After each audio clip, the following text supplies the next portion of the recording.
मैं पूरा हिंदुस्तान घुमा हूँ। ठीक है, इत्फाकन आपके सामने ऐसा आदमी खड़ा जो किसान भी है, एक सिपाही भी है, एक एडवोकेट भी है। मैं पहले किसान पैदा हुआ हूँ, एयरफोर्स के अंदर 17 साल नौकरी की है, उसके बाद भी पिछले 23 साल से वकील हूँ और सुप्रीम कोर्ट का हूँ। वो भी आपके सामने वो आदमी खड़ा हुआ है, को कागजी नहीं है। तो मैं पूरा इत्फाकन में एयरफोर्स में होने ना पूरा हिंदुस्तान का चप्पा चापा, मणिपुर, मेघालय, जो ये चाइना अक्साई जो ये कहते कब्जा कर लिया, वहाँ से लेकर यहाँ तक का पूरा मैप खींच सकता हूँ मैं।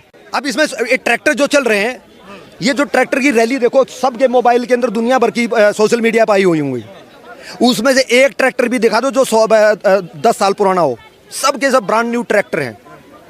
कहाँ से, अगर किसान गरीब है तो ट्रैक्टर कहाँ से आ गया? वो कहते हैं वो 1 लाख ट्रैक्टर खड़े हुए हैं। वो ट्रैक्टर जो है अरुण के ऊपर भाई साहब 2-2, 3-3 लाख के तो म्यूजिक सिस्टम लगा रखे। कोई भी मेरा ट्रैक्टर ऐसा नहीं जिसको म्यूजिक सिस्टम नहीं लगा हुआ हो, ठीक है। और उसके फॉर्च्यूनर के पीछे ट्रॉली लगा रखी है। 60 लाख की कार के पीछे साला ट्रॉली घैंस रहा है उसको, बंदे को। इसका मतलब उसके बंदे पास कितने पैसे होंगे, ठीक है। मेरे पास में जो है एक गाड़ी है, उसको मैं 2 बार दिन में साफ करता हूँ, और वो फॉर्च्यूनर के पीछे ट्रॉली डाल रखी उसने। क्या वो किसान है और वो गरीब है, हैं? और पंजाब और हरियाणा में अब गरीबी मेरे को समझ में नहीं आ रही। किसी भी घर में जाके देख लो, 2014 के अंदर जिसके मोटरसाइकिल थी उसमें कार आ गई, छोटी कार थी या SUV आ गई। किसी भी हरियाणा पंजाब के किसी भी, मैं गांव में गांव मेरा बेस है, मैं मेरे ख्याल में हफ्ते नहीं, मैं तो 2 हफ्ते के अंदर मैं गांव में जाता हूँ, रह के आता हूँ वहाँ पे। मेरे को मैं रोहतक डिस्ट्रिक्ट से हूँ, मैं हरियाणा किसान, बेसिकली किसान भाई। इसलिए मैं कह रहा हूँ, मैं कोई हवा के कागजी किसान नहीं हूँ मैं, कि मैं जो बात कर रहा हूँ मैं ग्राउंड की रियलिटी में बात कर रहा हूँ। पढ़ा हुआ हूँ, लेकिन इसलिए मैंने तीनों कानून पढ़े हुए हैं। तीनों कानून अगर वो बन जाते ना, हिंदुस्तान के किसान को पता नहीं कहाँ पहुँचा देती। उस कानून के अंदर ऐसा था कि कॉरपोरेट भी या जो भी कंबाइंड वो करते।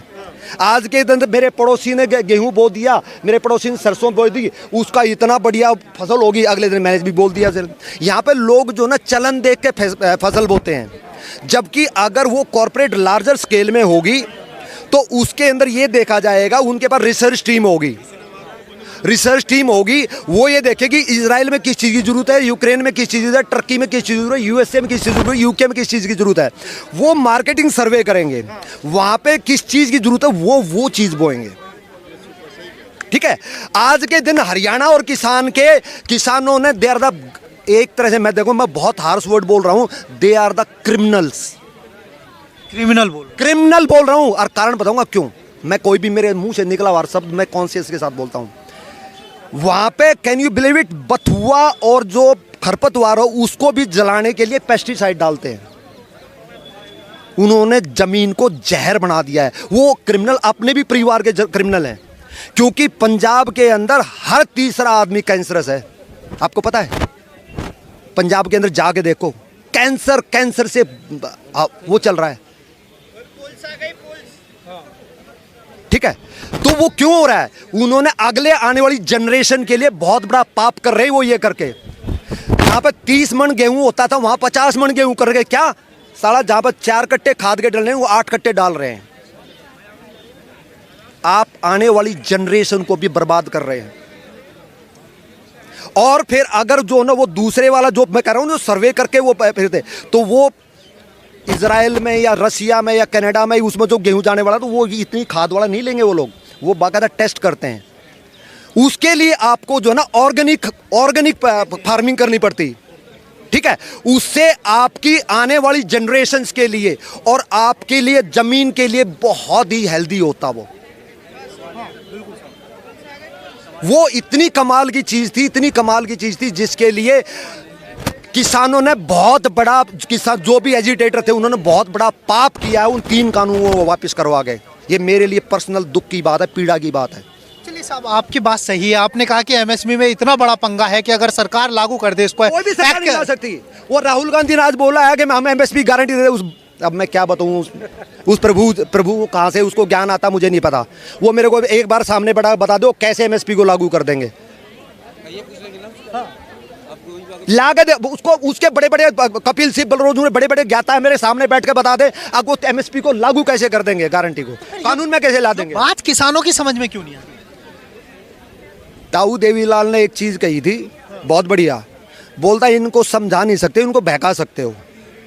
अरे इनको अभी बहकाया हुआ है तो इनको समझा नहीं सकते आप। सरकार ने बहका रखा है। नहीं नहीं नहीं, जो सरकार नहीं, जो अपोजिशन, अच्छा, ठीक है। और बड़े बड़े जो कुछ मालूम है, पंजाब में हरियाणा में एक चौधर पड़ेगी, खास करके जाटों के अंदर एक खुनक होती है, चौधर चमकनी चाहिए, मेरा झंडा ऊपर आना, मेरी पगड़ी सब जो ऊपर रहनी चाहिए, उसके बाद में भाड़ में जाओ जोरे, ठीक है। उनके पास में इतनी कैपेसिटी, इतना पैसा उनके पास में, वो 100 आदमियों को 10 ट्रैक्टर इकट्ठे करके, उन 100 आदमियों को इकट्ठे करके 6 महीने यहाँ पर बॉर्डर बैठा खिला सकते हैं। जो आप क्या सोच रहे थे, जो बॉर्डर पर बैठे सारे किसान थे, उसके लिए थे, उसमें मैक्सिमम ऐसे थे, मैं जानता हूँ रोहतक हरियाणा सोनीपत से, रोहतक सोनीपत जर्जर से था, जो गांव के मोस्ट डिफाल्टर लोग थे, मेरे गांव से, मैं रोहतक डिस्ट्रिक्ट से हूँ, मोस्ट डिफाल्टर लोग थे वो, जो है ना वहाँ पे जो है ना बॉर्डर के ऊपर बैठे हुए थे। अब ये कह रहे हैं 750 किसान शहीद हो गए। एक को तो मैं जानता हूँ जो कि शाम को शराब पी करके बहादुरगढ़ नाले के अंदर स्लिप कर गया, क्योंकि इतनी पी ली उसको होश नहीं रहा, वो नाले के अंदर स्लिप हुआ है, उसके अंदर से उसको निकाला नीचे, तो जो उसकी जो ना काली मुर्गी बनी हुई थी, अच्छा, ठीक है, गंदे नाले में पड़ा हुआ था, वो निकाला, उसको पोस्टमार्टम क्या, पोस्टमार्टम जाके पढ़ लो, उसका जो है ना वो डूबने से मरा है। शराब उसके बॉडी के अंदर पूरी की पूरी थी। अब वो भी शहीदों की कैटेगरी में डाल दी, तो भाई मुझे समझ में नहीं आता, फिर शहीद जो बेचारे बॉर्डर के ऊपर शहीद हो रही है तो उनके लिए भी गाली है। अगर इन लोगों को भी शहीद कहा जाएगा, है भाई, फौज ने, अरे हिंदुस्तान का जहाँ से 26 जनवरी को प्रधानमंत्री झंडा फहराता ना, वहाँ के ऊपर वहाँ पे जो ना खालिस्तान का झंडा फहरा दिया, लेकिन दिल्ली के होम मिनिस्टर ने, हिंदुस्तान के होम मिनिस्टर ने और हिंदुस्तान के प्रधानमंत्री के सख्त आदेश थे कि किसी भी किसान नाम, क्योंकि चाहे वो किसान हो या ना हो, लेकिन नाम तो किसान का चल रहा है ना, कि उसको डंडा भी नहीं मारना है। तो क्या लग रहा है आपने देखा होगा कि कितनी वो उसकी जो लाल किले के चारों तरफ जो कितनी गहरी 20-20 फुट 25-25 फुट की डिच है, उसके अंदर सिपाही जो ना पुलिस के फौज, इसके जो ना दिल्ली पुलिस के सिपाही बेचारे जंप कर करके अपनी जान बचाई है, लेकिन किसी ने भी उनके ऊपर डंडा नहीं उठाया। और फिर ये कह रहे हैं कि किसान मरवा दिए 750। अपनी आंखों पर विश्वास करो, अपने दिमाग पर विश्वास करो, परमात्मा ने दिया है, किसी गधे पर विश्वास मत करो। क्या लग रहा है कि ये वास्तविक आंदोलन है, एक सुनियोजित आंदोलन? ये तो पॉलिटिकल है, मैं बता रहा हूँ ना। सबसे पहले जो पंजाब से चला था ये, उसकी लिस्ट उठा के देख लो, 18 ऑर्गेनाइजेशन चली थी, 17 कम्युनिस्ट। और कम्युनिस्ट आपको हर किसी को पता है, वो इस हिंदुस्तान बेड़ा गर्क हो जाए, उनकी रोटी चलती है खूंटा ठोकने से, ठीक है ना। उन्होंने खूंटा ठोकने में मजा आता। कितनी फैक्ट्रियां बंद करवा दी इन्होंने, कितने बर्बाद कर दिए उनको, लेकिन बेचारों को, गरीबों को उनको पता नहीं रहता, जो मजदूर उनको पता नहीं रहता है, ठीक है ना। उसको तो 17 चले थे, एक 18वीं जो ऑर्गेनाइजेशन थी वो थी आड़तियों का प्रधान, अच्छा, जबकि वो तीनों कानून आड़तियों के खिलाफ थे। अच्छा। सोचो 17 कम्युनिस्ट, 18वीं जो है ना पंजाब मंडियों के अध्यक्ष, 18 ऑर्गेनाइजेशन थी, 18 के 18 को ना तो किसानों से कोई लेना देना था और ना ही उससे देश से कोई लेना देना है, ठीक है। और शुरू में जब ये मांगी, उस टाइम पे एमएसपी 3 कानून का कोई लेना देना, उस टाइम एमएस की बात चली थी। हमारे हरियाणा में एक चुटकुला कहते हैं, बहुत अमेजिंग है, इससे कंसर्न है। एक दादा और पोता जो मेले में चले गए, पोता रोने लगा, बोला क्या है, एक छोटी मटकी जिसको हमारे हरियाणा में कुलिया बोलते हैं, ठीक है, बोलता ये लूंगा, 5 पैसे की थी, दादा ने जो ना 5 पैसे फटाक से दिलवा दी। अब जैसे ही कुलिया मिली वो फिर रोने लग गया, तो दादा बोला भाई अब क्यों रोया, बोला ये ऊँट लूंगा। अब किसान आदमी, किसान के लिए जो ना पशु जो ना वो होता धन होता है, उन्हें वो भी खरीद दिया, भाई चलो एक फसल बाएंगे उसके बाद फिर बेच देंगे उन्हें। अब जैसे ही ऊँट खरीदा और उसके हाथ में आया वो फिर रोने लग गया, बोलता भाई अब क्यों रोया, बोल रहा इस ऊँट को इस कुलिया में डाल, नहीं तो रोऊंगा।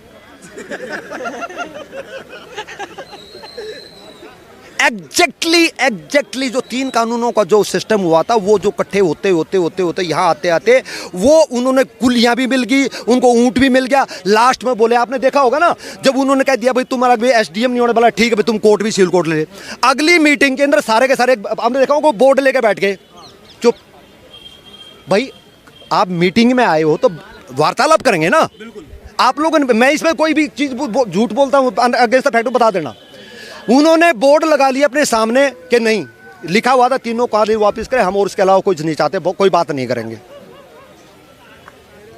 ठीक, तो वो उनको अब क्या आ गया, ये ऊंट को कुलिया में डालो नहीं तो रोऊंगा, और वो पॉसिबल है नहीं। तो समाधान क्या है साहब? किसानों को जो ये समस्याएं लेकर के आए, आप एक तरफ कह रहे हैं कि ये लोग सब अमीर किसान हैं, चलो मान लेते हैं अमीर है, मान लेते हैं, दिखाई दे रहा भाई। लेकिन एडवोकेट साहब ये बात तो उन गरीब किसानों की भी कर रहे हैं ना, जिनका कर्जा माफ होना चाहिए, जिनको होना चाहिए, क्यों होना चाहिए भाई? अच्छा, जब सरकार वादा क्यों करती है चुनाव मेरी बात में? सुनो, हाँ। मैं पूरा हिंदुस्तान घुमा हूँ, हाँ। ठीक है, इत्फाकन आपके सामने ऐसा आदमी खड़ा जो किसान भी है, एक सिपाही भी है, अच्छा। एक एडवोकेट भी है। मैं पहले किसान पैदा हुआ हूँ, एयरफोर्स के अंदर 17 साल नौकरी की है, अच्छा। उसके बाद भी पिछले 23 साल से वकील हूँ, और सुप्रीम कोर्ट का हूँ। वो भी आपके सामने वो आदमी खड़ा हुआ है, को कागजी नहीं है।